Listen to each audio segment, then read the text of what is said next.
Why was the woman closest to the central figure of Christianity reduced to a simple sinner crying at the foot of a cross? How did a spiritual leader, described in ancient texts as Jesus' main confidant, end up erased from official history for nearly 2 millennia? What would happen to the millennia-old power structure? We know if secret documents found in the desert proved that the foundation of the church was built upon an intentional distortion. I will prove to you that Mary Magdalene's true identity was intentionally hidden, and I will show you exactly how the fragments of her lost gospel are dismantling the greatest narrative ever imposed on humanity. The popular image of Mary Magdalene was forcefully shaped over the centuries. She is always portrayed in suffering, the repentant sinner, the woman with a dark past who needed to be cleansed of 7 demons. For countless Sundays, people have sat in church pews and heard this exact same description. A fragile supporting character, saved by a miracle, who served only as an example of moral redemption and submission. This narrative became so unquestionable and deeply rooted in culture that the vast majority of people never even thought to look for another version of the events. But this vision of a corrupted woman was the result of long and careful text editing. Over the generations, different female figures from biblical accounts were merged into a single person. Anonymous women, city sinners, and other Marys were ultimately blended together, creating a submissive profile that perfectly served the purposes of an exclusively male leadership. To separate what is a genuine historical record from what is political manipulation, we submitted the largest volume of documents ever gathered on early Christianity to an investigative artificial intelligence called Axiom, capable of processing millions of pieces of information and cross-referencing data relentlessly. We fed it minutes from ancient papal councils, independent translations of Coptic scrolls, anthropological reports, and linguistic analyses of time-worn papyri. The goal was to find correlations invisible to the human eye and map the cracks in the official history using statistics and the cross-referencing of textual patterns. The result the data returned was crystal clear and highly uncomfortable for the orthodoxy.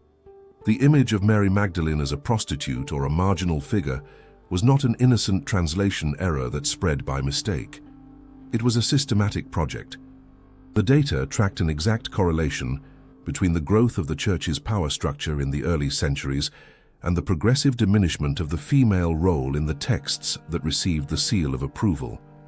The mathematics of institutional development made it clear that to build a strong religion based on obedience to a hierarchy of priests and the control of sacred rituals, it was absolutely necessary to eliminate any leadership that proposed a different and freer path. And Mary Magdalene represented exactly that threat. When we analyze the authorized texts themselves without the filter of tradition, she already appears in vital moments, closely following the crucifixion and being the first witness to the resurrection, the event that sustains the entire Christian faith. This physical presence alone should have placed her in a position of unshakable authority among the apostles. However, her voice was cut off and her image was associated with sin. The dominant tradition repeatedly insists on the story that she was freed from 7 demons by Jesus.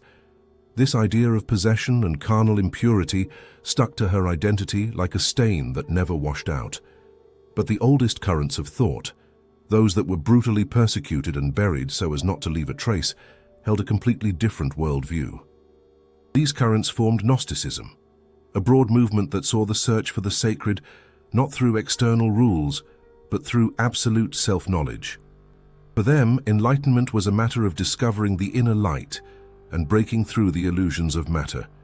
In these ancient texts that did not make it into the Bible, the number 7 takes on the opposite meaning. It does not represent literal demons or sins of the flesh. The 7 represents the powers, the 7 levels of fear, ignorance, and attachments that a soul must master to achieve the ultimate spiritual elevation. What the official narrative turned into a humiliating exorcism was, in fact, the encoded record of a brilliant woman's journey conquering the 7 barriers of the mind. Far from being someone in need of rescue, she mastered reality in a way superior to the men beside her.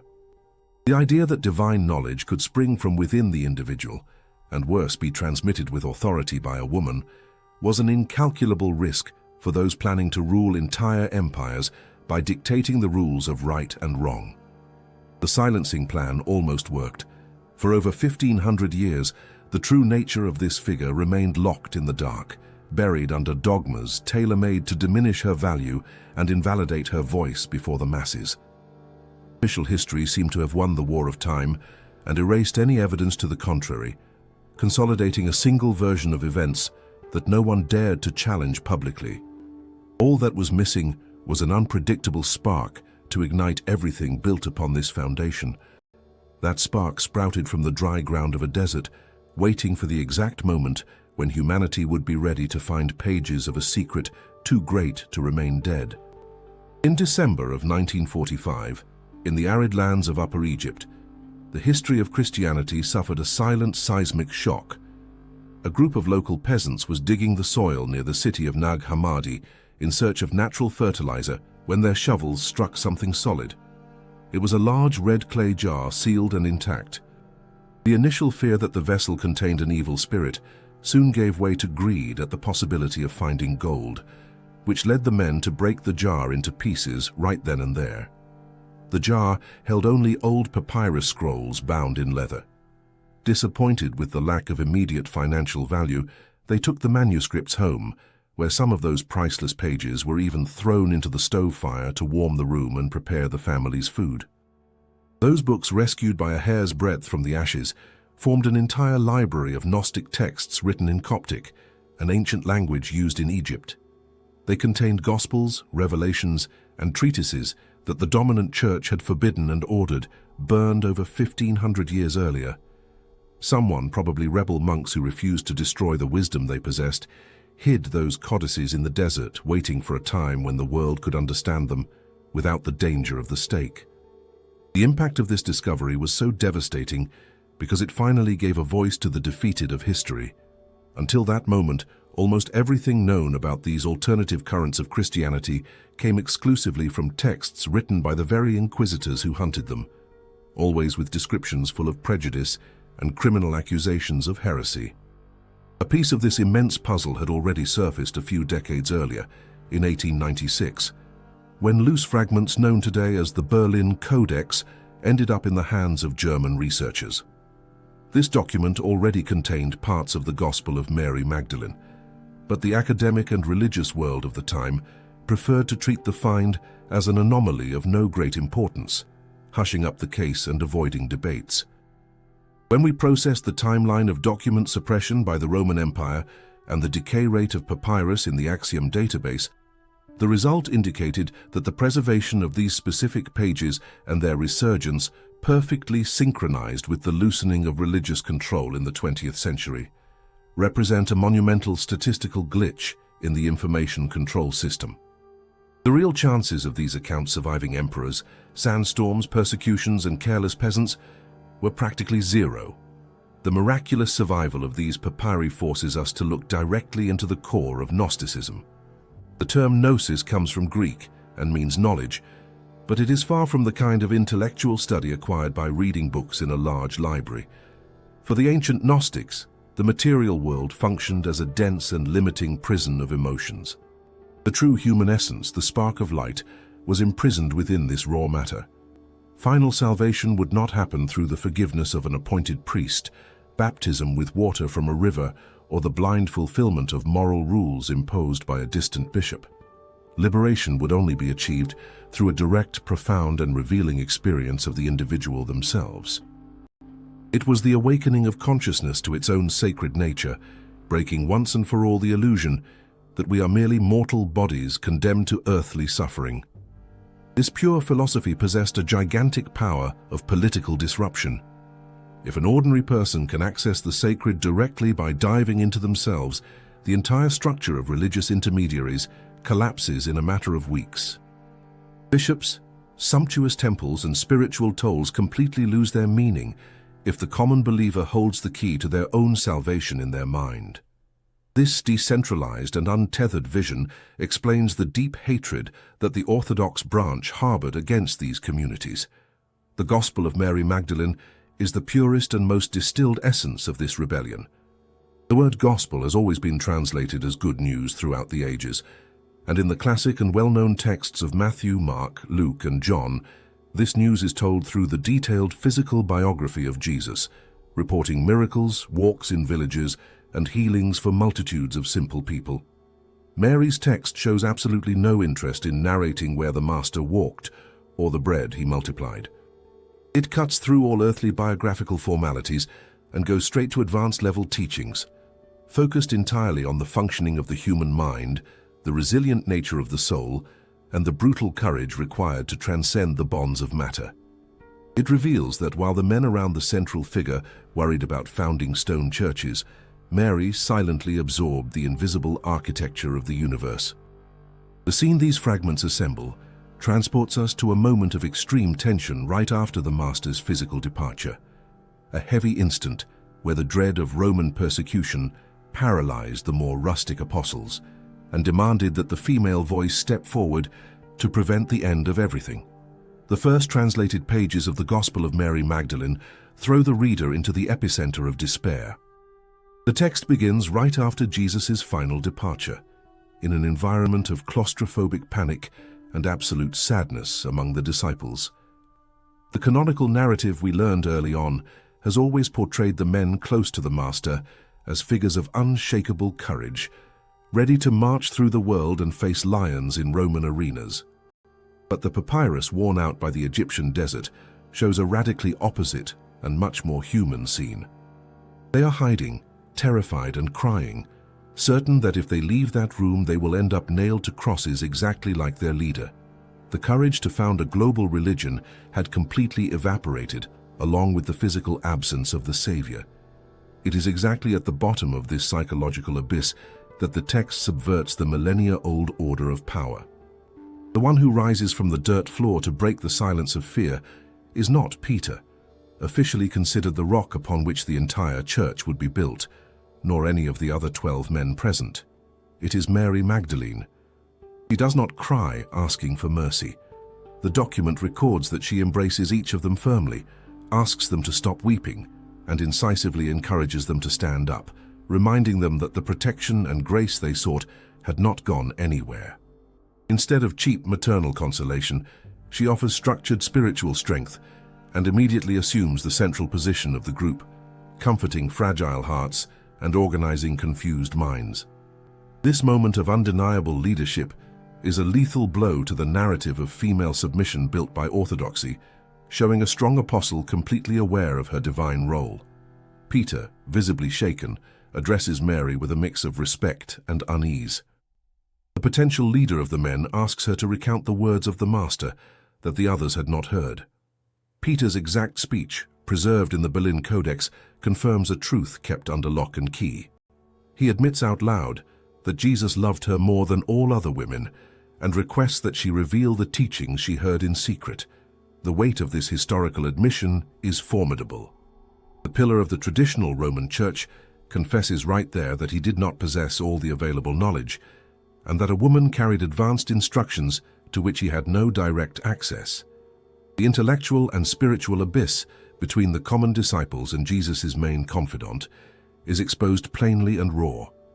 She held the master key to the sacred revelations, and the fate of that group depended on her willingness to share the wisdom. What follows is a mystical dialogue of frightening depth, far superior to any public square sermon.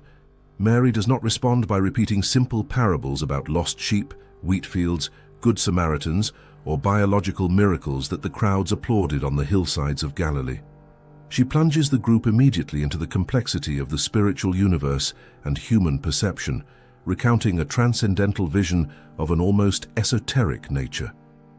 She describes a conversation she had directly with the Lord, where she asked how someone manages to have a genuine vision of the divine, questioning whether the experience happens through the isolated soul, the independent spirit, or a hidden intellectual capacity.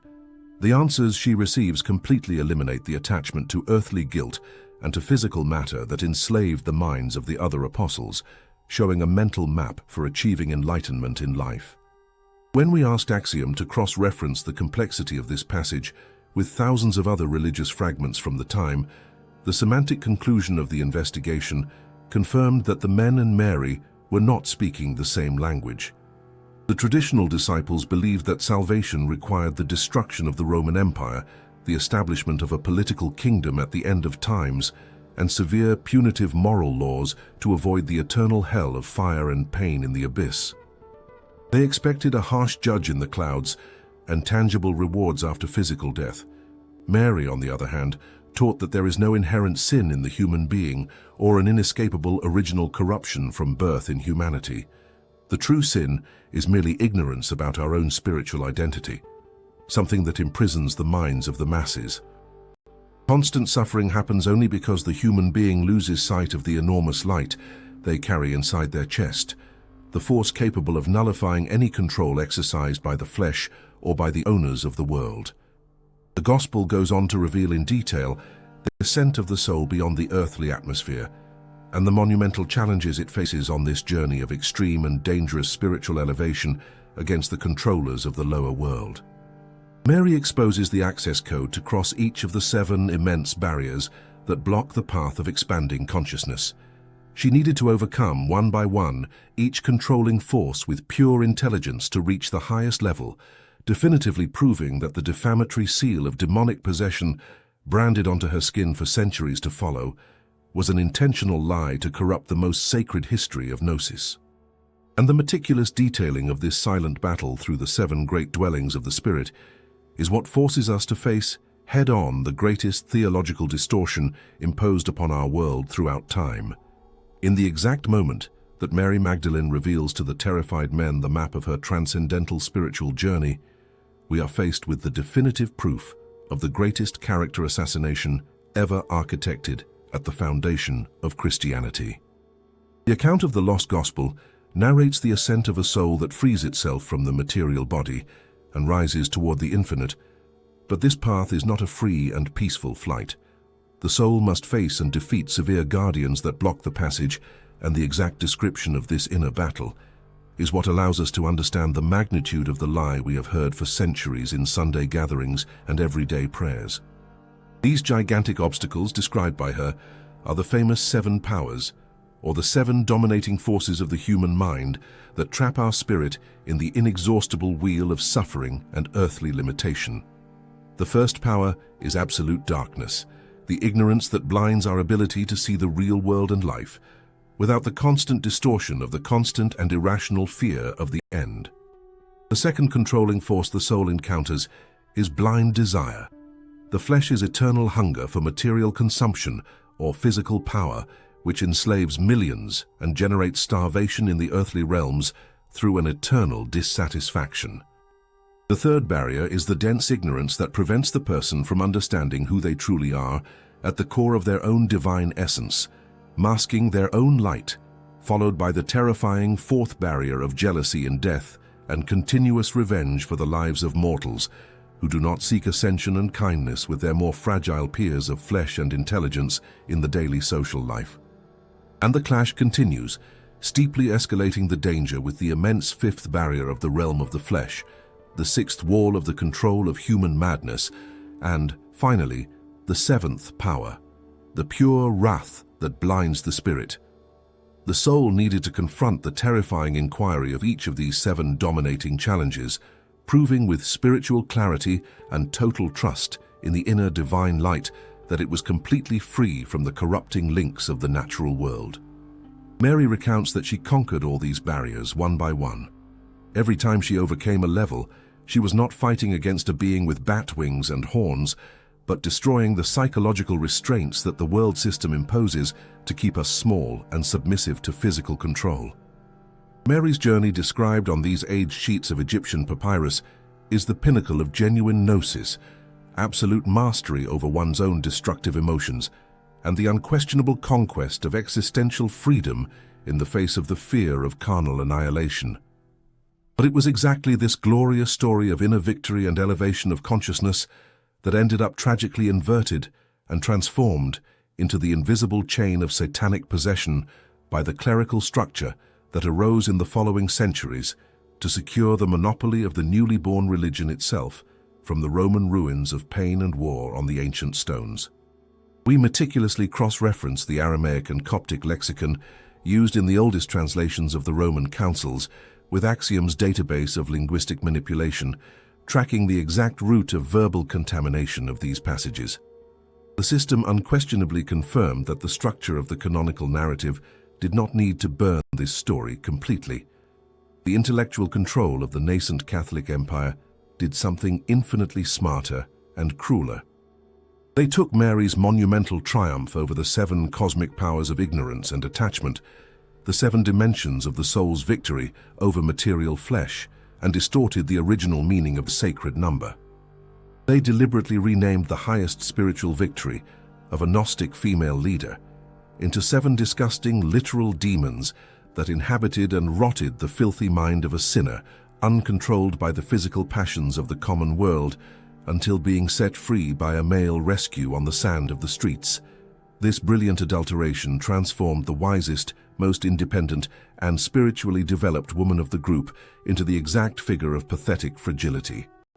The brilliant mind of a highest-level spiritual advisor was cowardly reduced to a sick body that needed an urgent intervention of strength and power from above so as not to go mad in the dark corners of Galilee and not be devoured by insanity in the streets of Galilee.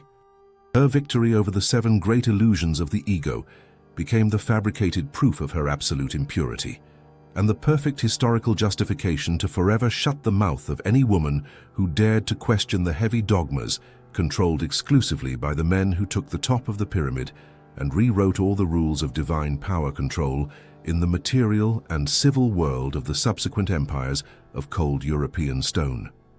The pain of this betrayal is evident in the final lines saved by the Egyptian sands, when she concludes the dazzling revelation of these heavy spiritual barriers to the quiet men in that silent room with hearts shaken by constant grief in the dark and hostile environment of the difficult period for the relentlessly persecuted followers. The silence that forms is not one of devout adoration and pure divine gratitude. It is a silence heavy with contained aggression, envy, and the deep jealousy of the old structure. The silence that overtook that hiding room did not last long. Mary Magdalene's profound revelation about the ascension of the soul ran straight into the wounded pride and insecurity of the men listening to her.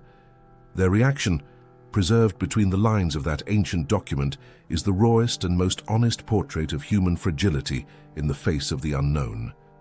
Andrew is the first to break the ice with a tone of pure disdain, coldly stating that he did not believe a single word of what she had just said. He argues that those teachings sounded too strange, that they seemed like delusions, and that they were totally different from everything they knew and practiced. But the main blow, the frontal political attack that would relentlessly define the course of all Western civilization, did not come from Andrew. It came from the man the world would come to recognize as the first great leader of the faith. Peter stands up, visibly indignant, and launches the jealousy-laden question that would echo through the stone corridors of the church for the next dozens of centuries. He questions in a loud and aggressive voice if the Savior would really have spoken in secret with a woman, hiding such great mysteries from them. He asks if everyone there would now have to change their own customs, lower their heads, and simply listen to her teachings as if they were inferior students, violently refusing to accept that the Master had preferred her over the male group. Mary cries at that heavy accusation. She looks at Peter and asks if he thinks she made all that up in her own heart, or if she would be lying about their leader. It is a real pain, the suffocating anguish of being invalidated not by war enemies, but by the very same people who broke bread at the same table. It is at this critical instant that Levi steps forward to prevent a complete collapse. He confronts Peter face to face, saying that he has always had a hot temper and that he was now fighting against the woman exactly as the adversaries would. Levi's defense is one of the most powerful phrases ever rescued from antiquity. He clearly says that if the Master considered her worthy to receive this wisdom, who was Peter to reject her and diminish her value? Levi spells out clearly that Jesus knew her perfectly and loved her more than them. This argument in the dusty room is not just an ego clash among grieving friends. It is the exact photograph of the greatest spiritual and political crossroads in our history, the precise second when the path of individual freedom collided head-on with the human need for control and hierarchy. To measure the exact weight and long-term historical consequences of this discussion, We fed the artificial intelligence axiom with the transcript of this clash and asked it to analyze the behavioral patterns and future political decisions of Catholic leaderships. The algorithms quickly mapped that Peter's defensive and hostile posture was not just an isolated moment of weakness. That was the embryo, the founding seed of the system that forbade women from leading, from preaching in pulpits, and from exercising priestly functions of power. The rejection born there became the basis of the official doctrine that justified female exclusion, under the fabricated premise that only male figures would have divine legitimacy to carry the spiritual tradition forward. The very name of the main disciple hides an even deeper level of erasure. We have always heard the name Mary Magdalene so repeatedly that we treat it just as a common surname, or at most as a simple geographical reference indicating that she was born in the small fishing village called Magdala, near the shores of the Sea of Galilee. But the original term has monumental depth. In the oldest roots of the Aramaic and Hebrew language, this word carries the direct meaning of a tower. Magdalene was not simply the place she came from. It was the highest title of honor she earned by her own strength.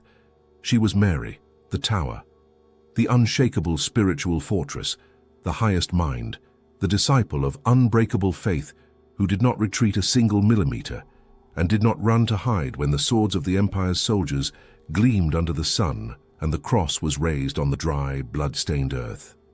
While the majority hid shivering in fear of the tragic death approaching through the streets, the tower remained standing at the moment of greatest pain in that journey. The text clearly shows that she was the true mystical rock, the emotional pillar of support that prevented the collapse of the followers when everything seemed lost and hopeless. But a centralized power machine, based on the monopoly of rituals and the building of large armies of submissive faithful, could never tolerate a tower of female intuition continuing to shine at the center of its sacred mythology. The rising hierarchy needed to break the influence of this tower at all costs. And they understood early on that the most lethal way to bring down a fortress is not just by destroying its visible stones from the outside in, but by sneakily poisoning its foundations over time, so that no one else would want to seek shelter under its roof. The total suppression of the Gospel of Mary Magdalene and the systematic burning of the Gnostic scrolls seem to have put an end to this story. When a military and religious empire decides to erase a person from the collective memory of humanity, brute force usually wins without much difficulty. But ideas possess a fascinating, rebellious, and very dangerous characteristic. They survive the destruction of paper. If you can no longer write the truth in books because you risk being burned alive in a public square before a crowd, you must find other ways to pass the secret forward. And that is exactly what happened in the shadows of medieval Europe. Far from the watchful eyes of central power, an underground tradition began to flourish silently and incredibly resiliently in southern France, in the isolated lands of the Provence region. Between the 12th and 13th centuries, a mystical group widely known as the Cathars gained immense strength in that area. They vehemently rejected the ostentation, the material wealth, and the heavy and punitive hierarchy of the official priests of the time. They lived a spirituality much closer to that original gnosis of the desert, focused solely on the inner light and mental independence. The most vivid legend fueling the faith of this community stated that Mary Magdalene had not died in the Middle East. She supposedly crossed the Mediterranean Sea right after the tragic crucifixion, disembarked on the French coast, and lived there for many years, spreading the profound and secret teachings she received directly from Jesus. For the Cathars and the local population of that time, she was by no means the weeping sinner of Sunday masses. She was the official bearer of the sacred knowledge. This silent adoration of the figure of the tower attracted the relentless fury of the Inquisition, which massacred entire villages and communities to ensure that this dangerous version of history was drowned in blood and forgotten in the mountains. But the brutal effort of annihilation has a practical limit, and the millennia-old secret merely changed its shape and address. If the Inquisition crushed anyone who openly spoke the truth in the streets, the intellectual resistance had to encode the message using the most brilliant and immortal medium of communication humanity has ever created: classic art. We move forward in time to the glorious period of the Renaissance, a moment of intense rediscovery of ancient knowledge and forgotten texts, and we find the monumental figure of Leonardo da Vinci. He was an absolute genius of anatomy, physics, and the arts, yet he still lived in an oppressive era where contradicting the official doctrine represented an inevitable death sentence.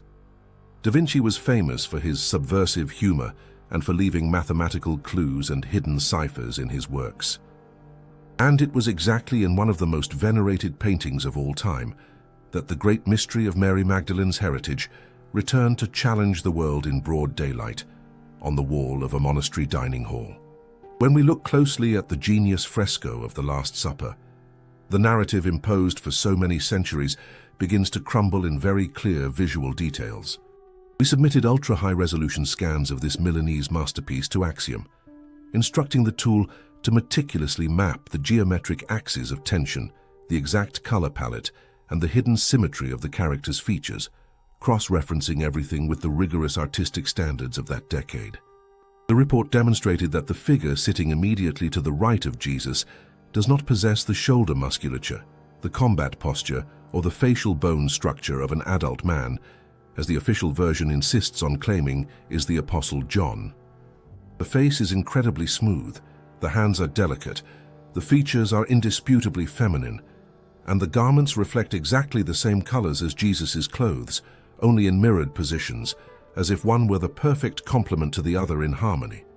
Furthermore, the physical position of the two bodies is not a simple accident of a rushed brushstroke.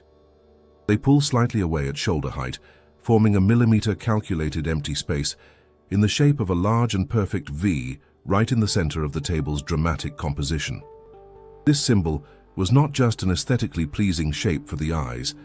In the ancient traditions of sacred geometry, alchemy, and classic esotericism, which circulated freely in discrete groups like the mystical Priory of Sion, this inverted triangle is the universal symbol of the sacred feminine.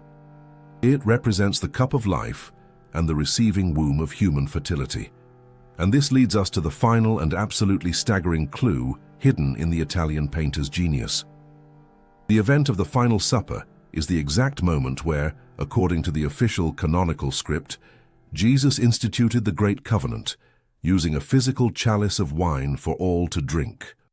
But when you look at length at the long table painted by Da Vinci, filled with small breads, detailed plates, and individual glass cups, the great main unifying chalice simply does not exist. There is no prominent cup in the center of the canvas. The Renaissance master was screaming through the silence of the paint that the Holy Grail was never a decorated piece of gold that medieval knights searched for in vain in war.